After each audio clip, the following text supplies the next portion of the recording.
Microorganisms are often seen as dangerous.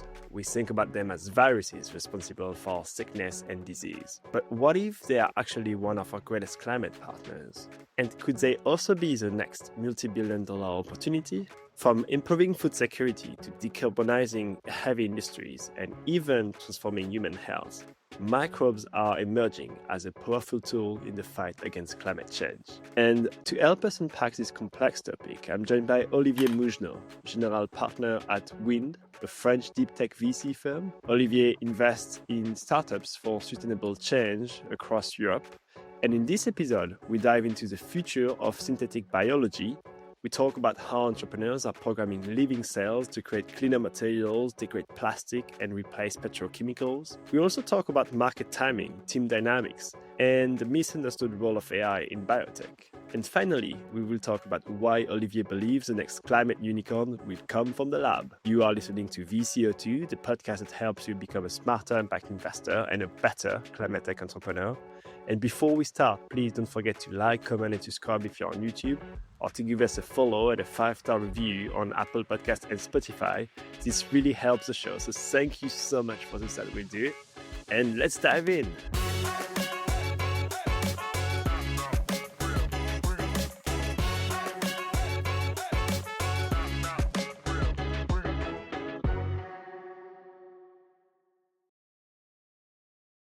So Olivier, thank you so much for joining the show today. And I think to kick things off, we need to talk about Wind Capital. I think it deserves a proper introduction. The fund has been running for many years, but not a lot of people are aware of it. So can you tell me more? Yeah, sure. Thank you very much for the invitation to start with. Wind is a deep tech for climate fund.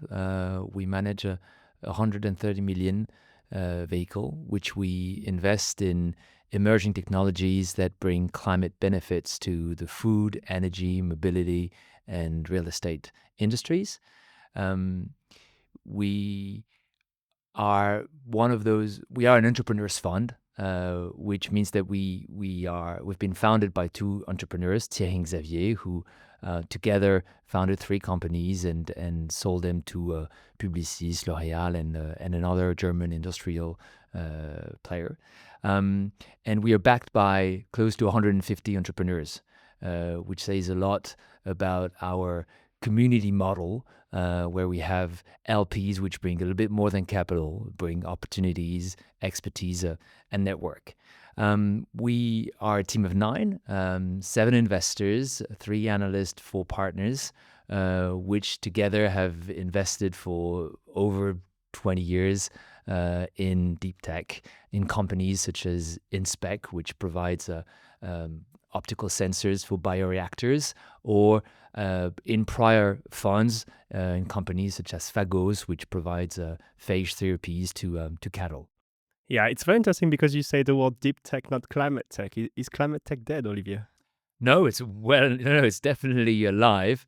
We have some patches of clouds, but no, the fundamentals of climate tech are definitely still there. It's we are in a stormy season, I'd say, but clearly the opportunity is still there. The need is still there, and I'm really confident that there will continue to be capital allocated to us. Yeah, I think it's just a labeling situation with, climate tech, deep tech. I think it's all the same. It just comes back to what are the solutions that are better for the planet, faster, more efficient, cheaper, that we can provide to industry specifically to decarbonize. But you're being very humble, Olivier. You've received recently an award for being the best French VC firm by Madness. How do you feel about that? Good. In truth, it's before anything, it's an award to our LPs. Because they make the uniqueness or the singularity of our model of a community-based VC. They, in some way, it's also a testimony to our thesis about the role of deep tech to support climate adaptation and climate mitigation. And as for us as a team, we are aware that it's still day one. We've got a great track record with Win 1. But there's still so much for us to do on this 130 million fund that it is not enough to blow our own trumpets at this stage. Today we are talking about microorganism. It's a very niche topic. I don't know if a lot of people that will listen to this know about it. I don't even know if they know what those are. So, like, can you explain to me what is a microorganism, and really what's the role of microorganism in the fight against climate change? Yeah, sure. So microorganisms are tiny living pieces that take different forms: bacteria, fungi, virus, um, and they are best known for being dangerous or being harmful. I mean, when you speak about a virus, most of the time it's, I got this virus, I got the flu. And actually, if when people spoke about, when biologists spoke about COVID, they put it as a bad news wrapped in a protein. So we've grown to be afraid of them, but they actually have superpowers and provide amazing services to the living world. First, to us as humans, it's because of microorganisms that we digest food. But not only to us humans, they can also provide services that today are provided by fossil fuel alternatives, and that in the food or in the industrial world. And there is so much that those bodies can provide to us that I think we just only started to fathom the opportunity ahead of us and this revolution around biotechnology or bioindustries that is moving forward today. And I guess there's probably been some evolution in how we manage them, understand them, maybe produce them as well. Because I mean, if I think about microorganisms, they've been here for, I mean, since humanity started and even before, most probably. So I'm curious, what excites you as a VC now? Because I'm assuming there's probably something that has changed. Otherwise, no one would be talking about it. Yeah, I think in some ways you could draw a parallel between the biotech revolution that we're seeing today and the onset of the SaaS boom in 2000, around 2010, where basically you needed a few things for SaaS to eat the world, as some put it. You needed infrastructure cost to go down, needed APIs or open source models to fast track the deployment of tools in security, payment, check-in, etc., etc. And you also needed huge greenfield markets for software to heal the world. And we are seeing some of this the same. We're seeing the same happening in biotech in different ways, but to the same effect. First, DNA sequencing has the cost of DNA sequencing has plummeted. So it's much easier for us to understand genes and to understand the living world. The second thing that has happened is we have a lot of gene editing tools now available to us, which weren't available 20 years ago. That sounds crazy to me. Like, it feels like it's a software. It feels like what we were calling bits before, 0 and 1, are now called DNA and sequence. Like, it feels crazy to me. And it's literally the same, except that it's not 0 and 1, but there are 4 letters, and we can use them and change them to program living bodies to perform certain functions for us, to produce food, to produce energy, to degrade plastics, to produce new materials, to accelerate certain chemical reactions, consuming less energy. So there's a huge array of opportunity ahead of us, and we have bits and pieces or innovations and breakthroughs that have happened in the last 10 years that are allowing biotech to move from what was originally just a field applicable to life science and pharmaceuticals to industrial applications, which are presumably less value add or lower margin businesses. And to do this within a lifetime, I'd say. What was really characteristic of biotech was how it was before all about science, how long the time to market would be. Founders, I mean, a lot of biotech founders never actually brought to market a lot of the products, a lot of the innovations in science that they were working on. But other companies which acquired them, acquired their company, took it to market. And today, with what's happening with the infrastructure and the tools available to SynBio, what we're seeing is that a lot of startups can bring to markets new applications around microorganisms within a few years at a fraction of the cost that were involved 10 years ago, and thereby making it much more of a vanilla startup play than a science play. That's very interesting. And maybe just a vocabulary check. Is biotech and synbio the same thing? No, SynBio is about programming microorganisms or designing them, engineering them through DNA changes to perform certain functions, where biotech is more about leveraging what's available to us or what we can make available through supervised evolution, more than changing or modifying the genes themselves. Super interesting. I guess just to take a step back, you're not a scientist. You don't spend time in the lab. How did you get into the topic? I mean, it's just, it feels like very niche. It feels like it's not something that a lot of people talk about. Like, how did you get into that topic? In 2019, I met Nicolas, the founder of Gourmet, and which you probably know Gourmet, which leverages cellular science to produce cell-based foie gras or lab-grown foie gras. And I remember being, the discussion with Nicolas was really fascinating, and I remember asking myself at the time that Nicolas wasn't a scientist himself. And so I wondered if, unlike in the past, biotech was more about business than it was about science today. Did the balance between those two fields changed? And clearly, I mean, the advancements of Gourmet, goes to show that you can be. You don't need to be a biologist to innovate and to be a founder in this space, for one.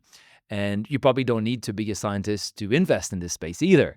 And what also really fed my interest for the topic is an article that I read about an oil spillage that had been cleaned up by microorganism. And that was more or less at the same time. And it was an oil spill in the US, and the damage was huge. And the tools and instruments and science at the time only allowed us to take away half of the oil in the sea.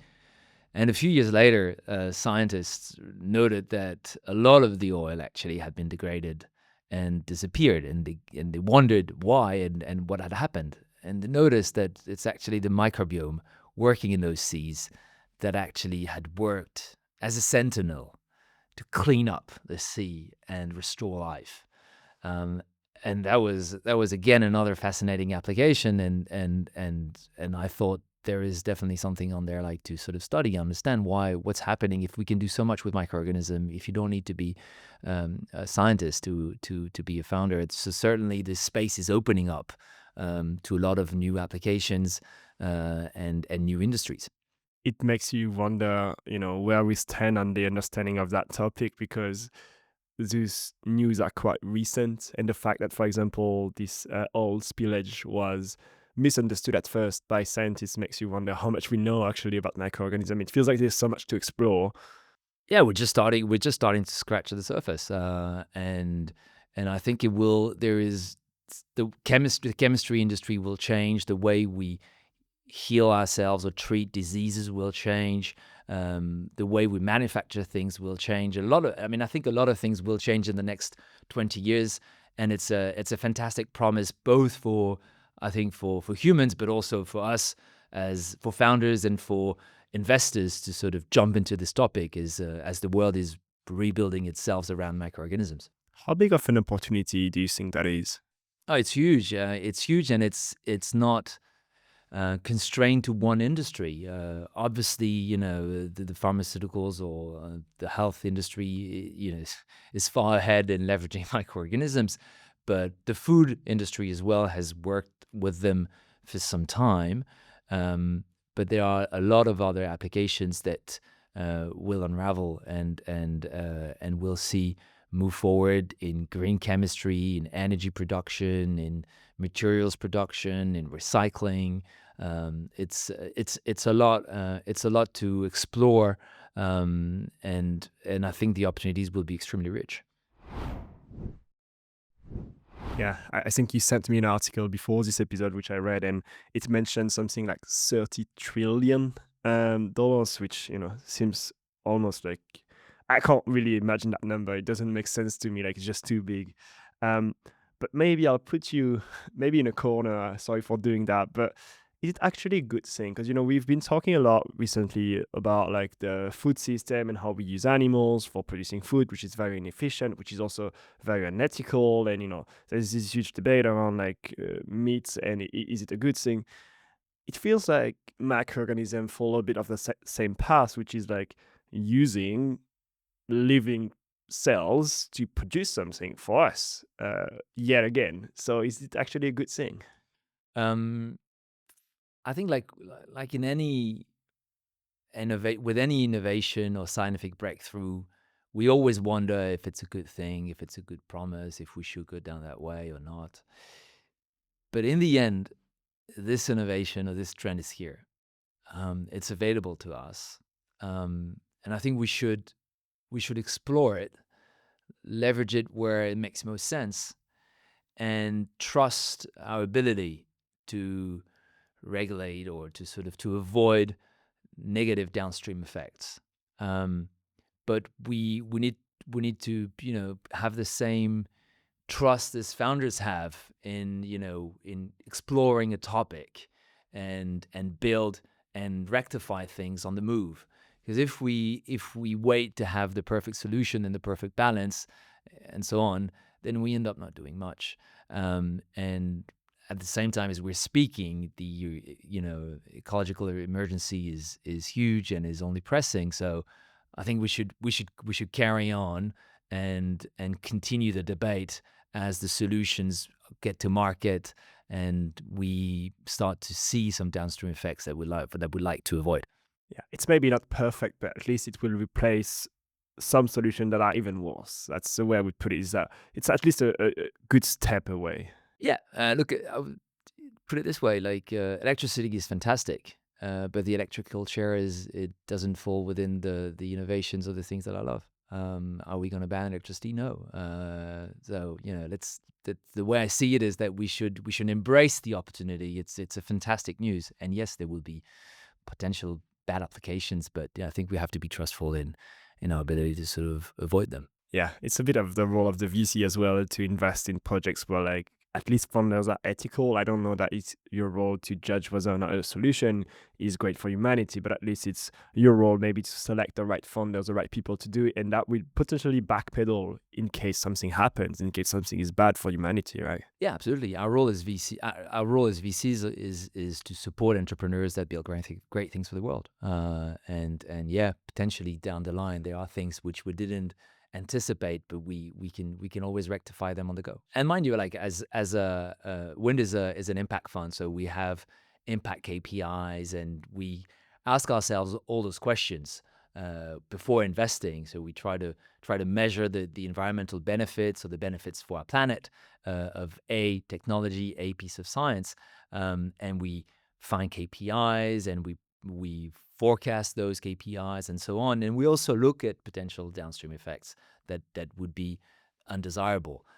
So we ask ourselves all those questions, but sometimes it's more a matter to be monitored than a roadblock. And if it's a hurdle, and if it's really something that we feel we're not comfortable with, then we end up not investing. Yeah, and I think it's very interesting because obviously, because the topic is quite nascent, the technology is not. I mean, it's getting ready, but we haven't seen so many applications yet. It means that also, like for you, it's just like you have to take a risk, and then, as you said, like monitor along the way, as opposed to like plan ahead for something that we don't really know yet. And I'll just do a quick advertising, but like if people want to learn more about this topic, I had a great episode with Benedict from Planet A. He's what we call an LCA analyst, life cycle analyst at Planet A, and they do exactly that, which is like trying to measure upstream and downstream the impact on the ecosystem of a certain solution. Um, We talked a bit about the why now. So, what has changed in the past. So you mentioned a few things in terms of like the cost has gone down, we have better infrastructure, we have better models, we have what we call editing for sequences. Um, but why you? I mean, as we said earlier, you're not a scientist, you're not a biologist, neither are your co-founders. Why is it a topic for impact VCs in general and not only for specialized VC in biotech? Because it's as I was explaining a little bit earlier. It's probably more about business than it is about science today. In when you look at biomanufacturing or bioindustrial applications, and those questions can be addressed and worked with founders without having a scientific background, but actually having a business background and having foundered, invested, and advised founders from different fields bring you sort of some experience that you can bring to the table to founders. Um, and so we work with founders on questions that we were working with SaaS founders a few years ago, which are what are the benefits of your applications? What's your model? How do you go to market? How do we make this technology or product stronger, better for your clients? How much does that cost? All of those questions are just the same as those that we asked ourselves with SaaS founders or with founders in the digital space. So I'd say there is a hurdle to understand, and that's why we operate as a community venture capital fund where we have 150 LPs, where we have a lot of network, and we have a lot of people to work with and challenge or investigate the quality of the technology or the science at play. But then once we've formed an opinion on the quality of this technology, then the questions that we need to work with founders are the same as those that we were asking ourselves a few years ago. And not being from the biotech space is actually probably a good news for founders because they can work with investors that have a more diverse background, I'd say. Would you be able to do it without the community behind you? Um, it would take more time, and we probably wouldn't be able to invest within the time frame founders would like to invest. And we would need to build eternally a lot more expertise and knowledge, and it would be more expensive and probably less efficient than if we did it with our community, which brings more than just knowledge. It's also opportunities, it's also network, it's also introductions. So we would probably not as efficiently and as in such a good way for founders. We talk a lot in startups about how can you be defensible, how can you make sure that no one is entering your space. Is that the way that Wind has a competitive advantage over like other VC firm to invest in biotech? Is that the community? Um, I'm not sure because in the end, I think founders um, select the VCs they want to work with based on terms, and on the relationship that they've been able to build with the founders. So there is in our industry, there is, I mean, in venture capital or private equity, yes, size matters, and but in the VCs, so and size is an advantage, but beyond size, it's also a very people say it's like a wedding when a founder selects a VC. It's like getting married. So in some ways, you can't design everything, and you have to. It will be. It's a human to human business. So in the end, you need to build good relationship with founders, and you need to work. You need to demonstrate that you work well with them, and that's ultimately how they select you and how the best founders select their VCs.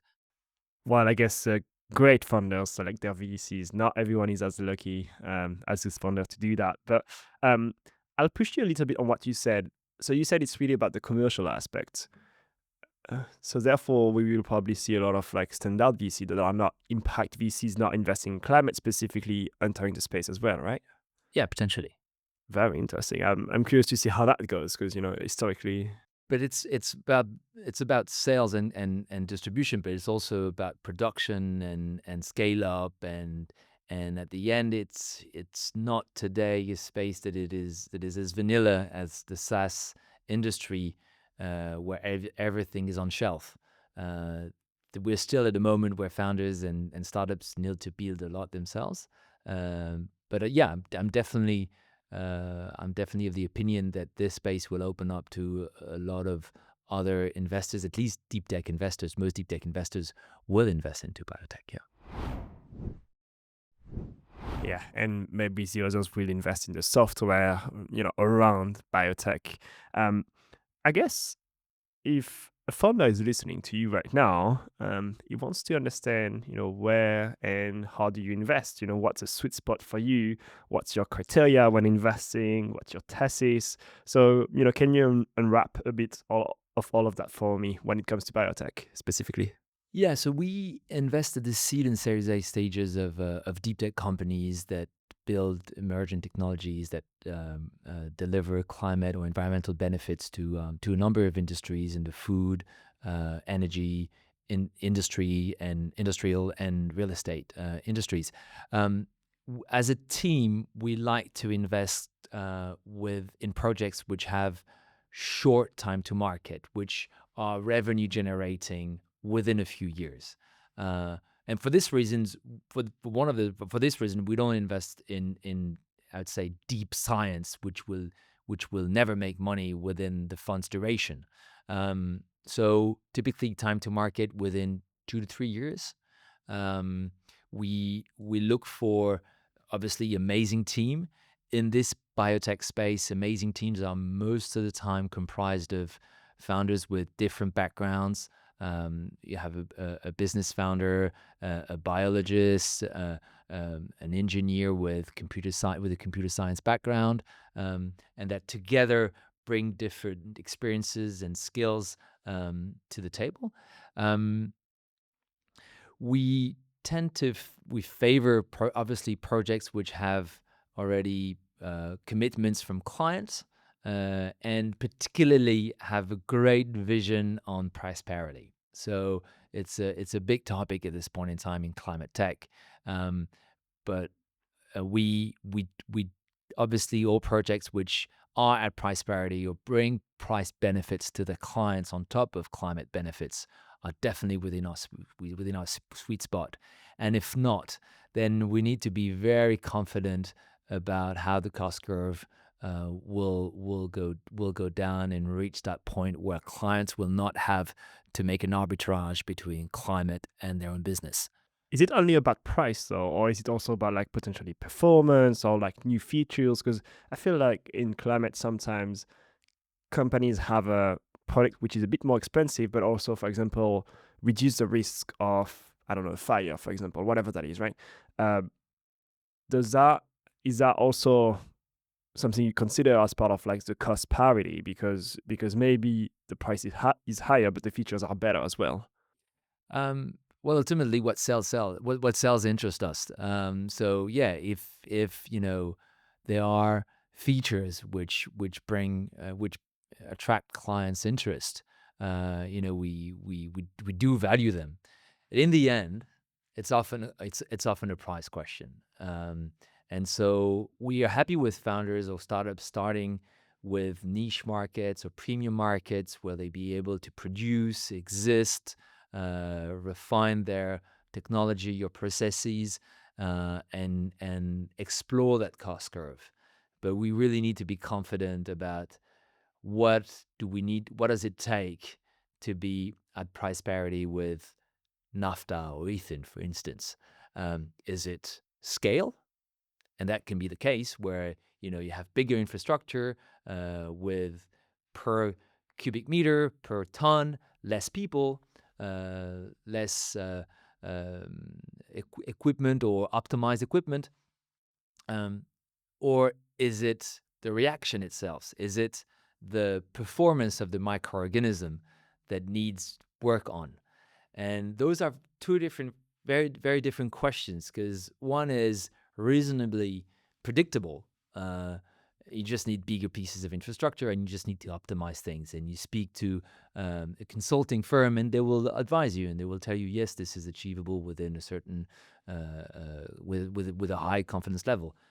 The other question about the microorganism performance and how do we bring it to from 1 to 10 is more uncertain. So we have tools that provide us now, as we said earlier, that reduce the cost of getting to this performance. But if the increment is so big, then we probably won't invest. If we're confident that we're talking about an improvement of 2 to 3x, then we'll probably be happy. If it's 100x, it's harder. And so we'll look for that point in time where we feel that the confidence is so high that we say, okay, we can go in. Yes, it's not a price parity, but we're confident we'll get there. Yeah. I like what you said on bringing premium products to the market, because it's interesting. You mentioned gourmet earlier. They didn't choose to go after the ham market or something much cheaper. They went after foie gras, which is quite expensive at first anyway, which means that their economics are probably much better from the get-go. Yeah, totally. That was very smart. And on top of this, they picked the market where in certain states of the US, foie gras is being banned. And so you have foie gras lovers that probably will find a way to bring foie gras to their homes, but also can thanks to gourmet at some point, buy foie gras locally, and still procure themselves or supply themselves the way they used to. You mentioned short time to revenue. Is that the case in biotech usually?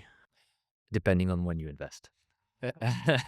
um, but typically, I think it takes at least a seed in a Series A, and probably anywhere between 5 and 10 million to meaningfully break into revenue of equity. What do you avoid in biotech? We avoid anything which has too long a time to market, where regulation is too uncertain as well. And there are certain biotech projects which explore, which need the regulation to evolve for them to go to market, and that's not an easy one. We avoid teams where we feel the skill set is not sufficiently diverse within the founding group. And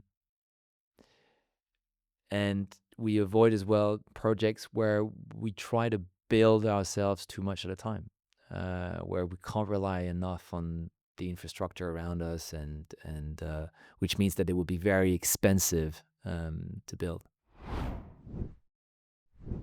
That's why I think a lot of VCs really enjoy like drop-in solution, as they call it, which is like just like replacement of an existing product, nothing else to change.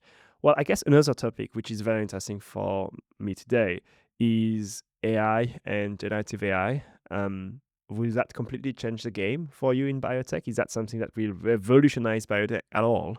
It will, but I'm not sure we are there yet. I think the data that is available and the quality of these data is probably not there yet for AI or Gen AI to play a meaningful role. And like in a lot of spaces, we have to build data and structure it for AI to play a role. So that's why a lot of projects in biotech have one way or another an angle, or try to build an angle where they build proprietary data that down the line will allow the founders and the startup to have its own AI to do X, Y, or Z. But for now, it's a lot about being able to screen at scale certain microorganisms, to collect data at scale and organize this data such that you can program DNA to perform a certain functions. But as we speak today, we are still leveraging a lot of direct evolution and observatory techniques and tools to get the right microorganisms, and collecting data on the DNA that will down the line allow AI and Gen AI to play a role. So it's more data set than an AI space than an AI game as we speak. I think. There are probably a lot of great startups that will work on these specific topics, which is about building the data infrastructure for AI. And it's interesting because if we build a parallel with the rest of the Gen AI play, um, I bet it's quite easy for OpenAI to ingest a billion images of cats and then produce an image of a cat, and that's it. It's probably harder in biotech with we probably don't have 1,000 databases of DNA sequences somewhere available in the same format and everything, right? Yeah, and it's all the more complicated as we try to forecast the interactions or the reaction of a bacteria to a feedstock in a certain environment, and where you have a lot of different variables, and you're not only trying to forecast, you're trying to forecast how that reaction will pan out. And you have to work as well on the structure sometimes on of a lot of things. So there are more variables. DNA is very rich, billions of sequences potentially, and what we're trying to forecast is not the proprietary; it's how it will behave in a certain environment, which brings an additional level of complexity. Definitely. And you're specifically excited about biotech right now. Will it be too late in 10 years to invest? No, I think there will still be amazing projects in 10 years in the biotech space. Like there will still be amazing digital projects coming along. But clearly, there is obviously a huge opportunity as we speak, because the pieces that were needed for this trend to eat the world have matured and are available. And so we can today build efficient biotechs, much more efficient biotech startups in certain bioindustrial segments than we used to 10 years ago. So the opportunity is clearly for today, but there will continue to be a lot of amazing projects for a long time, I think. So the NVIDIA of biotech is around us right now. There's probably a company that's going to be as big as NVIDIA in the future, according to you. Probably, yeah. Very interesting. What's the future of this field? What's next for biotech? We're talking about it right now, but if we look 10 years down the line, what will happen, according to you?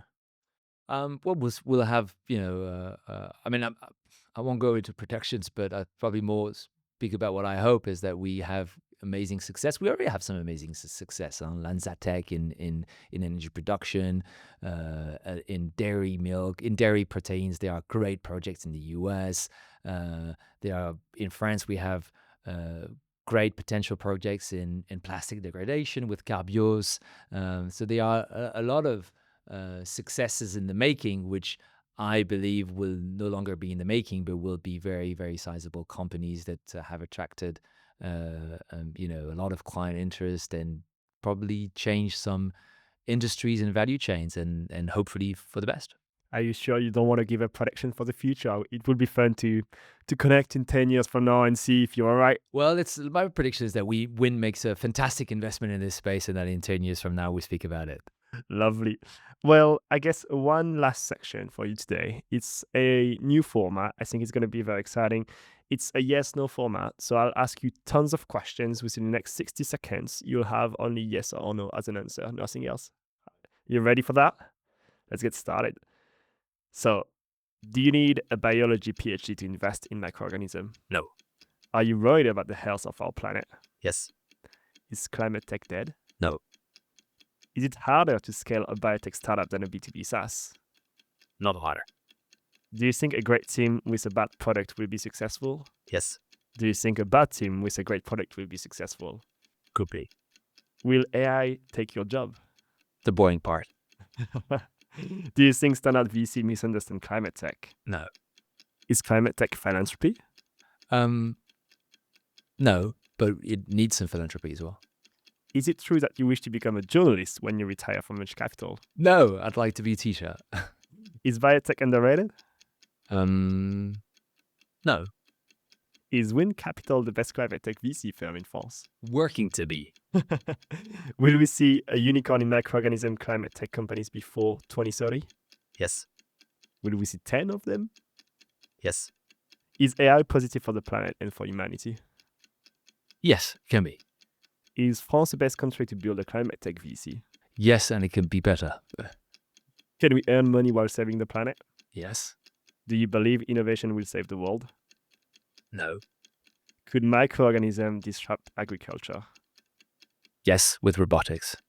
Last question for you today. Will we see Win make more investment in microorganisms in the next 12 months? Yes. Lovely. Well, you did very well. You were very fast. I guess one last section before we wrap it up. I just want to get some advice from you for listeners of the podcast. So should we start with founders maybe? An advice to founders. I guess it's a marathon. That's the. I'm not sure it's an advice, but if there's any advice, it's just to pace yourself and look after yourself, because it's a long journey. It's very demanding, and just pace yourself. And you were a founder yourself, so I definitely appreciate your advice. Yeah, and I didn't pace myself. I did found this really, really demanding and exhausting, to be frank. So run a marathon, not a sprint. Do you have any advice for impact VCs? What would be your advice for someone that either aspire to be an impact VC or that's early in career and wish to be as successful as you are today? Just do it. Just do it. It's an amazing job. It's very enriching, and it requires it's very rich, and it requires a lot of different skill set and to work on a lot of different fields. So it's a fantastic job. Just do it. Love it. Obviously, Wind is one of the largest climate tech VC here in France. What's your advice for someone raising capital for a climate tech VC firm? I'm not sure I have, to be honest, really. If there's an advice, it's probably to value the merits of having a community, and having a large investor base brings a lot to the table. It's good in a fundraising process to receive some commitments, even they are smaller than big institutional checks. And it allows, as a GP, it allows you to move forward and to feel confident about what you're building. When you're only looking for big institutional checks, it can be very frustrating, especially in this environment, which is not the easiest to raise a fund. And so I'd recommend looking at building a community. I love that. Is there a resource that you want to share for people if they want to learn more either about Wind Capital or if they want to learn more about microorganism as a VC play? If there's a fantastic book about biotech. It's called The Good Virus, and it breaks down the history. I mean, how our relationship to viruses and how they are actually an amazing tool to heal ourselves and to treat some of the challenges that our planet is facing. Yeah, Love that. Who's the next deep tech or climate tech VC that I should interview? Fabien from Omnis. Love that. And then one last question for you today. I promise. Where can people find you online if they want to reach out? LinkedIn, and I try to be very responsive, but bear with me if it takes me a few days. For sure. Well, look, we learned so much from you today. I think it was an amazing episode. I'm very excited about this field. I think I didn't know much about microorganisms before. I think it has the potential to really change a lot within the industry, within the food system, for the pharmacy system as well. I think it's just a great new play for humanity, and I think we will see a lot of great companies emerge from that. Do you have one last word for us today? No, thank you so much for listening all the way, and if you're a founder and you're looking for an investor with an interest in this space, please reach out. Love a chat. And to you, Hugo, thank you so much for the invitation. It's been a great conversation. Thank you so much. Thank you so much. And listeners, if you like this episode and if you like the show, don't forget to like, comment, and subscribe if you're on YouTube, or give us a 5-star review and a follow on Apple Podcast and Spotify. Thank you so much, Olivier. Thank you. Bye.